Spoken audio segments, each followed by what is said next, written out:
pose a question to you, my delectable caramel macchiato. Ayo! What do you believe constitutes the finest weapon in Elden Ring? Think about it for a second. I will wait.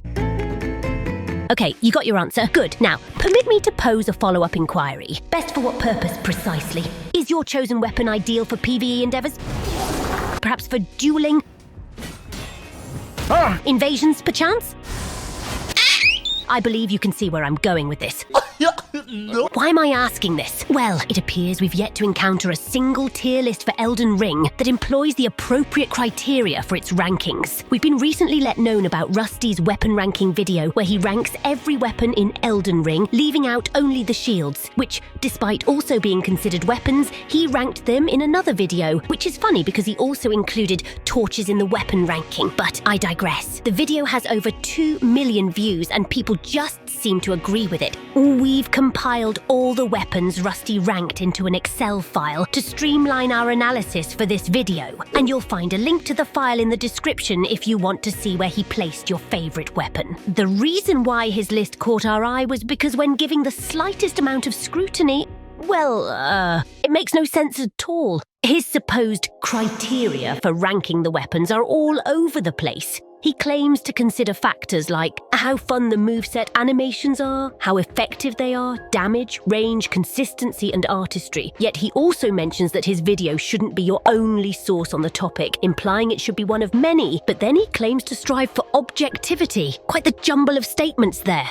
So, what's the deal with his list, you ask? Let's start with the most extreme example. The very best weapon in the game, according to Rusty, is Vike's War Spear, and he kind of foreshadowed it when he talked about flails. Situation, and barely any benefit in PvP if I'm being honest, if only because people seem more interested in power stancing Vikes.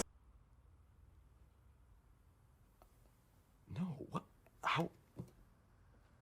This was his reasoning. Number 1, Vike's War Spear. In addition to being the only madness-themed weapon you are ever offered, this spear has the unique benefit of trapping players in a shitty animation for 2 seconds upon being afflicted, and light rollers and bleed queens in PvP can now face the most literal interpretation of dying mad about it. It's a great spear, it has fire damage, it has madness buildup, it's extremely light for no damn reason, it has great scaling at +10, the skill's damage is determined by weapon level, it has a horizontal swipe as a heavy, which gives it utility against crowds, it's an early game obtainable, pretty much every positive bullet point you've heard me list off for all other weapons in the video, this spear has in its pocket. Toby Hunter, Minneapolis Star. Is this a joke? Right from the get-go, he states something untrue. The fingerprint shield is also a madness weapon, which can even be infused to be given an arcane scaling and increase its madness buildup. If you infuse it with bleed, you'll have a weapon that inflicts both bleed and madness at the same time at insane rates. But it's also not the only thing that can inflict crowd control on other players. For example, when talking about PvP as he is now, the Ripple Crescent Halberd is borderline cheating, because when you have 60 arcane and use sleep grease on it, you can't sleep people through rolls in 2 to 3 hits. And guess what? It has better range, a better moveset, and a better Ash of War than Vike's War Spear. It's not even the longest great spear. Fire damage is reduced by increasing vigor, so it's not the most damaging either, and its madness buildup is quite low and hard to pull off. Ooh, that's kind of small. So it's safe to say that Vike's War Spear is far from being the best weapon in PvP. And if we talk about PvE, I don't think I even have to mention to you why it would suck, do I? Well, in case I do, let me spell it out for you. Madness is useless in PvE because only Tarnished can be inflicted with madness. Every other mob and boss in the game is immune to it. We sincerely cannot understand how he came to the conclusion that this is the best weapon in Elden Ring, because even judging by his weird criteria, it's not even close.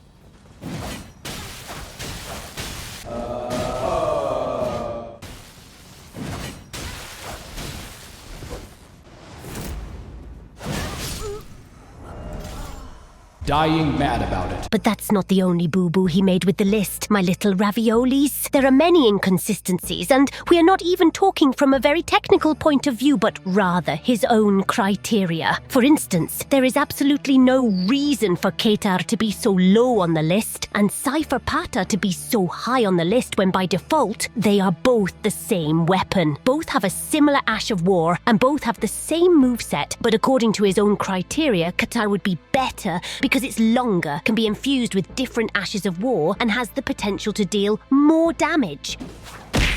Oh, lose half my health. Not to mention that Cypher Pata deals only holy damage, which can be easily mitigated in PvP, and enemies in the late game are highly resistant to it. There are other strange inconsistencies, such as Blasphemous Blade being worse than the Iron Cleaver. Fire damage is nice, yes, we all know this. But that's not taking into account this greatsword's mortal enemy, Rain. Fire damage loses 20% of its punching power when the enemy is either in water or being pissed on by the greater will in the form of precipitation. Crystal Knife being better than the Great Club, a weapon that also has split elemental damage but can be buffed with grease. Holy damage gives it a bit more nuance, but the split damage is just gonna make it harder to pierce enemy defenses. But the split damage is...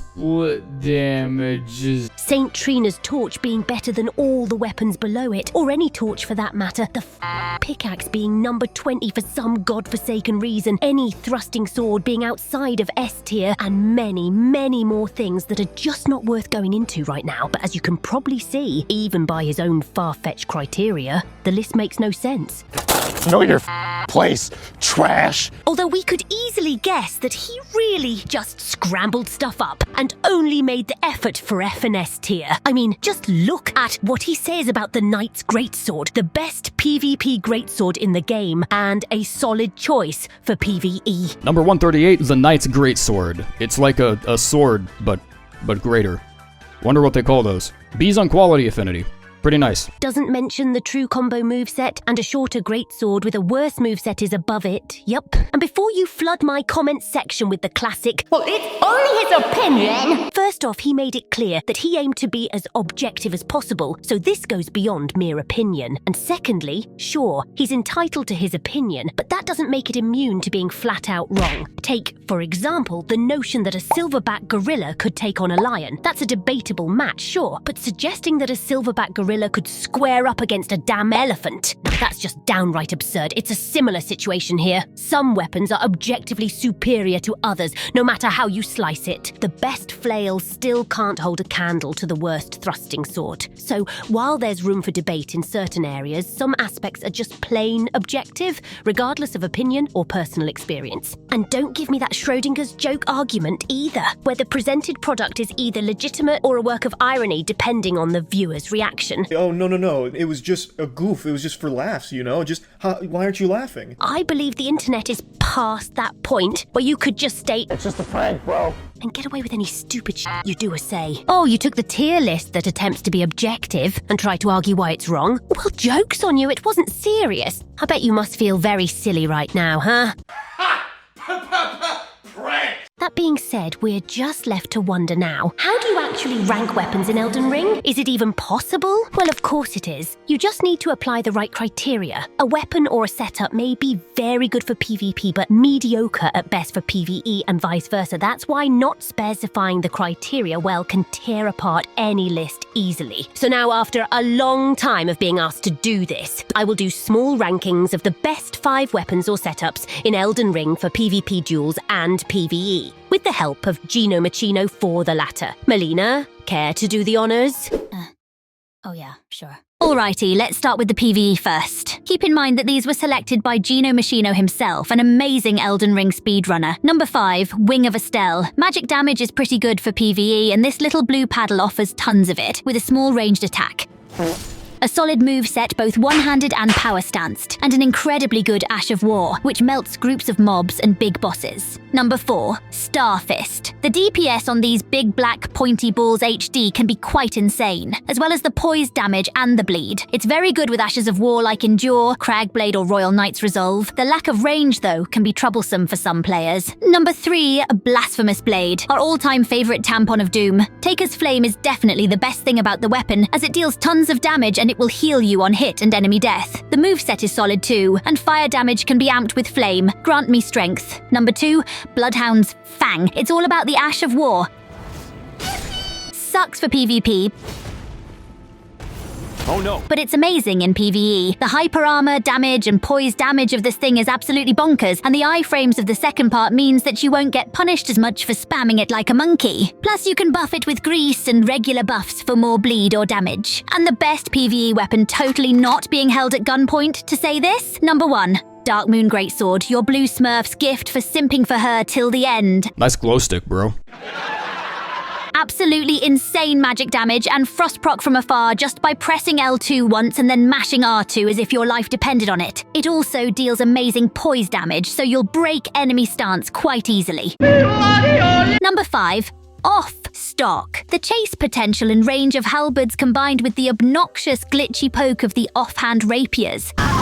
A dex build with the Guardian Sword Spear and Clean Rot Knight Sword makes this setup incredibly tough to fight. However, it's hard countered by having 109 poise, as this will prevent the rapier from stunning on first hit. Nevertheless, still amazing. Number 4. Power Stanced Great Spears. Great range, great piercing damage, big stun lock when hitting the insane crouch attack, which allows you to place your enemy into a 50-50. Either they roll or don't. If you don't roll, you could eat another crouch L1 right away. But if you do roll and your enemy just keeps chasing, you could get brutally roll catched. The start that covers the most angles would be to roll once and jump attack, since this will make the roll catch attempt whiff and leave them open for a jump attack. Despite being overall great, they do require quite a bit of practice to master though. Number 3, Power Stance Straight Swords. A faster version of Power Stance Great Spears. They're mostly a defensive setup, where they shine best at punishing whiff attempts and panic rolls. However, they are so fast and deal so much damage that they outperform Great Spears by a margin. They're also simpler to use, consume much less stamina, and have good chase potential with the jumping L1. They only lack a good running attack, which is the reason why they are not the best setup in the game. Number 2, Clean Rot Knight Sword, the undisputed best weapon in the game by itself, and even better than some S-tier setups. This thing is a menace. Insanely fast, very good reach, very good piercing damage, solid chasing, works really well with different Ashes of War and builds. This thing literally has no weaknesses, but it is only outshined by the best setup in Elden Ring for PvP, which is number 1. Power Stance Spears. Give 2 Naginatas to your senile grandpa with dementia, and he will most likely beat 90% of the Elden Ring player base and forget how he did it afterwards. These things are nuts. So much so that they got their own video and short. But to summarize, brutal piercing damage, Ouchie. lightning fast, insane chasing, insane tracking, longest range in the game if used with pikes, can apply bleed if used with Naginatas, and extremely easy to use since you only need to press L1 and stuff dies. Certainly the best setup for PvP in Elden Ring. There, now pay me. Pay you? Pay you what? I don't know why I'm still working with you. I'd like to wrap up by emphasising that either Rusty or anyone else can create whatever tier list they fancy. Ultimately, it's just a light-hearted video about a game meant for entertainment, so it's not exactly causing any harm. However, that doesn't mean it's impervious to criticism from those genuinely looking to engage in discussion and rectify any inaccuracies. Shutting down conversation with the usual silly memes doesn't contribute positively in any capacity. It only fosters a frivolous atmosphere of unnecessary censorship, all in the name of defending the honour of the individual dishing out Yaperonian cheese to their audience. But that's going to be it for today. If you want full-fledged tier lists that include all the weapon types and such, let us know. And speaking of weapons, here's Roderica with Mystery Weapon. Oh yeah, the mystery thingy. Hello, my little blow torches. The mystery thingy of our last video was the Serpent God's... This thing. Big congrats to the few poggies who answered correctly. Try to guess this one now. We'll be seeing you in our next little video. Bye!